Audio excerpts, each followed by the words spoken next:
everyone, I'm Christa, shamanic practitioner as well as teacher of shamanic classes, and welcome to my video talking about what an empath is, the different types of empaths, are you an empath, and helpful healing strategies to help the empath to navigate life.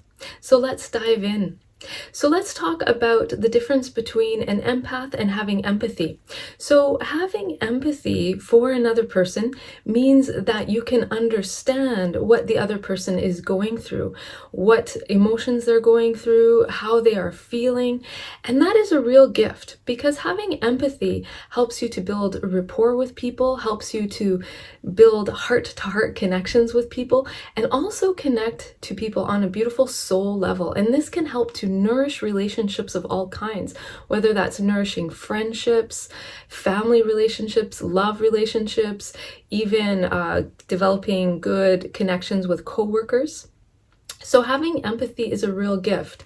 You might have been in situations where you might have been with someone who has no empathy. So for example, if you're feeling anxious and you're explaining to a friend of yours why you're feeling anxious, and your friend says to you, well, why are you anxious about that? I don't get it. Like, why would you be worried about something like that? So if someone doesn't have empathy, that can really invalidate the other person's feelings. So having empathy is a beautiful gift. So that's what empathy is. But let's now talk about what an empath is. So an empath has empathy for other people, can understand what they're going through, can understand life circumstances. However, the empath goes one layer beyond that, where the empath can also absorb other people's emotions and stress states and can become affected by that. Or also, the empath can absorb the emotional energy and stress energy that is also in the environment. So whether that's at work or in the home or some other type of environment. And the empath becomes an energetic sponge, soaking up that energy from other people, and then the empath can become affected. So for instance, if the empath was around someone who was feeling sad and depressed, they can empathize with that person, understand what they're going through, but then the empath will start to absorb that sadness, and the sadness will start to affect them, and they'll start to become sad or down or blue or start to feel melancholy themselves. Okay, now the empath can also absorb good emotions from other people, so it also goes that way. So if the empath is around someone who is very joyful, cheerful, happy, the empath will also absorb those good emotions and give them a boost so that they're also feeling cheerful, happy, bright, optimistic. But if the empath is absorbing the emotional energies from someone who's feeling angry, anxious, sad, depressed, irritable, then the empath can also start to exhibit those emotions themselves. And right away, they start to experience that. Now, let's talk about the three different types of empaths, the three main different types. So we have what is called the emotional empath. So the emotional empath is someone who absorbs other people's emotions and stress states and starts to experience that and express that themselves. So if an empath was around someone who was feeling anxious about something, and let's say the empath was hanging out with a friend feeling anxious and the empath was feeling really good, over time, spending time with that friend who's in that deep anxiety, the empath will start to then get anxious themselves. That will start to creep in. So why does the empath do that? Well, empaths do that because there's also an unconscious mechanism there that the empath wants the other person to feel better. So the empath will start to absorb some of that emotional tension or that stress to try to help the other person feel better. But that doesn't work very well. So an emotional empath will absorb those emotions from the others around them or from the environment. So if there was a lot of tension in the work environment, a lot of anger or hostility in the work environment, the empath can absorb that and they will become irritable themselves. The second type of empath is what's called the physical empath. So this is the empath, the person who can feel the physical pain of others. Okay, so for instance, if an empath was around someone who had a migraine headache, the physical empath will start to feel tension in their head as well. So it might not be a full-blown migraine, but feeling tension either in the temples, across the head, top of the head, and they'll start to feel that. Or if they were around someone, the empath was around someone who had severe knee pain, just had knee surgery, let's say, the empath might feel in their own body, their own knees start to ache. So that would be the physical empath. But also the physical empath can also translate emotional energy of others in their own body, and that can show up as pain. So for instance, if the physical empath was around someone who was feeling irritable, let's say, the empath can absorb that emotional energy and become affected by it, and that could actually manifest not as much of the empath expressing irritability, but all of a sudden feel like a tightness in the chest. So they would feel the anger as a physical sensation in their own body. So that's the physical empath. The third type of empath is called the earth empath. And this is where the empath is sensitive to world events going on. So if there was a world event going on, a war somewhere, or a devastating storm like a hurricane or a flood or a landslide, or if there was some, heavy political event going on, or let's say there was a plane crash, the empath would feel that before even knowing what that event was. So for instance, if there was a really bad storm and flooding and people were getting caught up in that water and there was a lot of emotions, okay, before the empath knows that that flood is happening, they would start to feel, it's like, oh, I'm starting to feel anxious for like no reason. I'm starting to feel irritable. I'm starting to feel like overwhelmed with emotion and extreme anxiety. It's like, well, where is that coming from? And then all of a sudden the earth empath can turn on the news and lo and behold, in another part of the world, there's this huge storm and flood happening. It's like, oh, that's why I'm feeling that way. So now with these three different types of empaths, just know that you can fall into all three of those categories. So for instance, you can have someone who's more dominant emotional empath, but they can also feel the world events as an earth empath would. So we have blending of the empaths that way. And then maybe once in a while that emotional empath once in a while may feel physical sensations in their body, but they're more dominant on the emotional empath side. And then there's also, I think, worth mentioning some subcategories of the empath. There's also the animal empath, the person who is sensitive and aware of the emotional states of animals. And there's also the plant empath, which is sensitive, the person who's sensitive to the health and well-being of plants as well as the planet. So these people, for instance, if someone was the animal empath, they might have a profession in that world. They might be a dog walker, veterinarian, or something like that. The earth empath might also gravitate towards professions as being a florist or a landscaper, okay, or an environmentalist in some way. Emotional empaths, they'll tend to gravitate towards professions in the helping professions, healing professions. So that could be a massage therapist, Reiki practitioner, shamanic practitioner, crystal healing. That could also include counseling or psychotherapy, even dentist, those type of professions as well. And even the physical empaths, they might gravitate towards the helping professions, but also more in terms of physical movement. So being a personal trainer or Pilates or also a yoga instructor. So they'll tend to gravitate towards professions in that realm. Okay, so now that you understand the different types of empaths, now think about what type of empath do you fall into? What category do you fall into? What sorts of aspects is that for you? Are you an earth empath, an emotional empath? Are you a physical empath, animal or plant empath? Or do you have a blending of all of those? Okay, so I want to talk now a little bit more about sometimes what can happen with empaths. Now, empaths, when they see someone else suffering, their heart goes out to them. They can understand what they're going through in terms of life's challenges and circumstances. But, also unconsciously and maybe consciously, the empath wants the other person to feel better, to alleviate that pain, to alleviate that suffering of the other person. And what can happen sometimes is that the empath empath might start on an unconscious level, try to control the other person's emotions and help them to feel better. Okay, so there's two reasons why they do that. Reason number one is to try to alleviate the other person's emotions so that they feel better. The second reason is so that the empath can also feel better, because if the other person is feeling better and feeling good, then so will the empath. And that's a bit of a survival mechanism for the empath, or a coping mechanism for them. So I want to give you an example of this. Okay, so let's say we have two people, Jane and Bob, and they're friends. Bob comes over to Jane's house. Jane is the empath.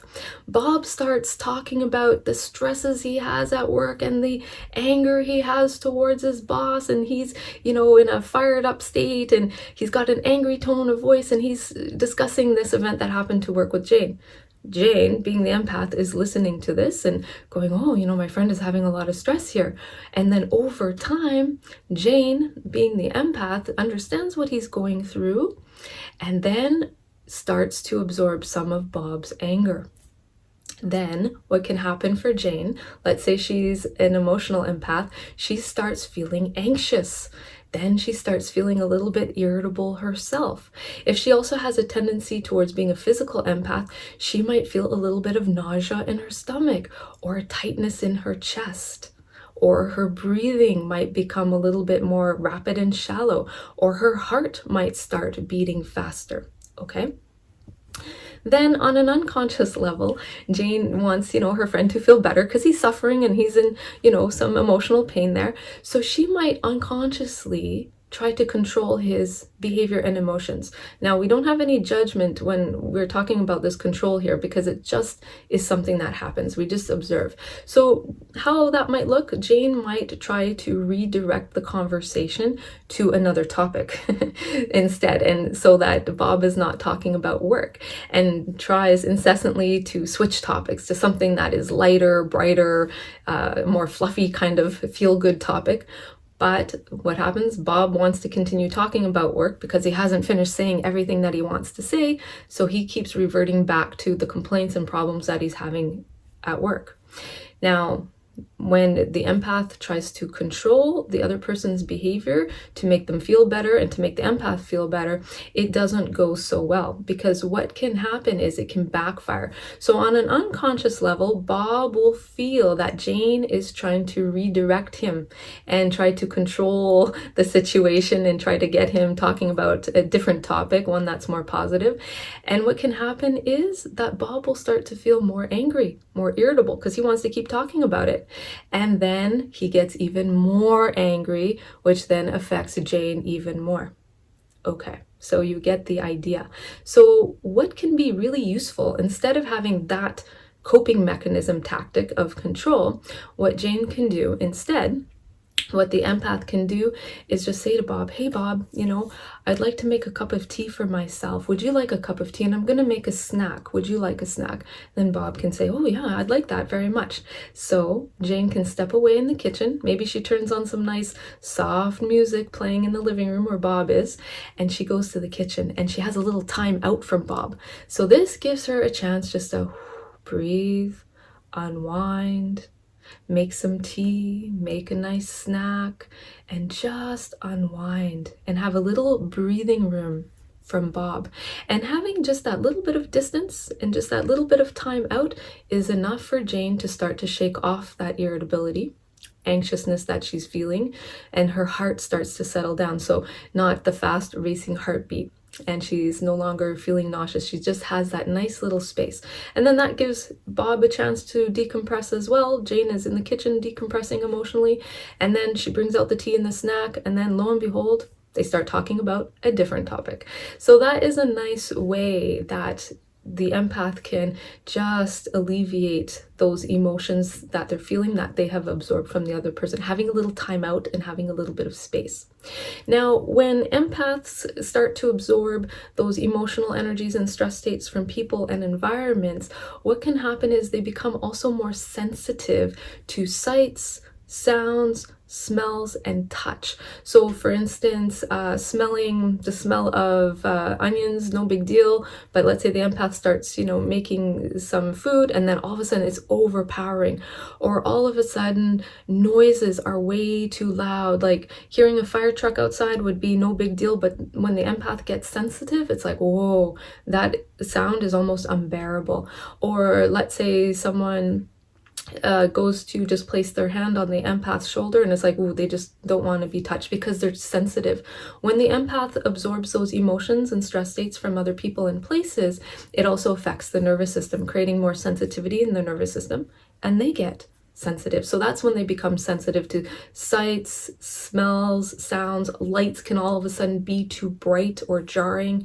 So just know that about the empath. So having that downtime and having that little bit of space also helps the nervous system to relax, and then also helps to alleviate those symptoms of getting sensitive to sight, sounds, smells, touch, or even touch can also be sensitive, like a tag inside the shirt for the empath. Usually the empath doesn't feel it, but as soon as they get sensitive, it's like, oh, this tag, it's like scratching me, irritating me, and then, it's really bothering them. So that can show up like that as well.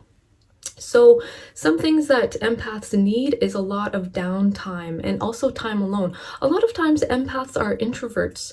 So having downtime, time just to be alone, to spend time in nature, to unwind, to watch a funny movie, do some stretching or yoga, just those nice activities can be really helpful to the empath. They help the empath to unwind, to discharge that emotional stress that they've absorbed, and to recharge. So it's very important. And also empaths getting a lot of rest is important too. Getting enough sleep, maybe sleeping 8 or 9 hours, or maybe even 10 for some empaths, can also help them to unwind, relax, and recharge. Because the empath has this tendency to have sudden mood changes, they can feel good and then all of a sudden anxious, irritable, sad when they absorb those emotional energies. Having that nice rest time helps to recharge them. And also for the empath, doing activities that are not overly stimulating can be very helpful as well. So that could be grounding exercises, that can be meditation, that can be guided visualizations, it could be stretching, it could just be reading a nice light book. Not a heavy topic, but nice light book that's fun, easy read, or watching a funny movie. Those are all really helpful to the empath. Also, some tips and tricks that can help to alleviate the empath is those activities of having enough space, alone time, downtime, spending time in nature can be really good. And setting healthy boundaries with other people is really important for the empath to also help them. So saying no, sometimes empaths have a tendency to say yes to requests, but saying no so that the empath is not overtaxed with their time, energy, and attention, so that they have enough time and downtime for themselves. So it's important to set good, healthy boundaries. So if you being an empath watching this video, if you've absorbed those stress states and emotions from other people, those activities can be helpful. Also, what can be really helpful is to release that energy that you've been carrying from other people and absorbed. Having a bath with sea salt or Himalayan salt can also help to cleanse you of those emotions. So not Epsom salt, because that has a very different energy and vibration. So either sea salt, just regular sea salt from the grocery store, or the Himalayan salt is really good. So adding that to the bath water, having a soak, the salt can dissolve those emotional energies, splashing a little bit over top of your head as well, and then just rinsing off that salt. If you don't have a bathtub or don't like to take baths, another way to do it is to have a bowl of warm water, add a little bit of salt to the warm water, and then pour it down your body. And that can really help as well. Also, in shamanism, we would work with talismans. And a talisman is a power object for healing. So for instance, I have this beautiful amethyst crystal here. And working with amethyst, this crystal is a very beautiful healing object that helps cleanse emotions, stress states that the empath has absorbed. So it acts as a beautiful cleanser to release and cleanse that. But this crystal also helps to boost the protective energy fields of the empath to give them good protection. I call it the psychic immune system. Just like we have our regular immune system that protects us from viruses, bacteria, microbes, we have a psychic immune system that also protects us from the stress states and emotions of other people and places. So amethyst can boost that beautiful psychic protection for the empath so that they can feel empathy towards the other person, but not absorb their emotions and stress states, okay? So I teach a really beautiful class, Psychic Self-Protection for Sensitive People for the Empath, working with amethyst crystal. So I'll leave a link to the class that I teach. I'll leave that in the comments below, in the description below. And I even wear a amethyst bracelet or earrings or a necklace.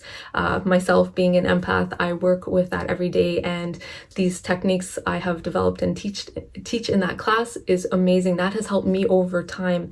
I've developed that, learned how to build up my good psychic immune system so that I'm not so sensitive to other people's emotions and stress, so that I can be with them, hold space for them, empathize with them, but not being that energetic sponge. So I've learned over time techniques to do that, and I teach that in my class.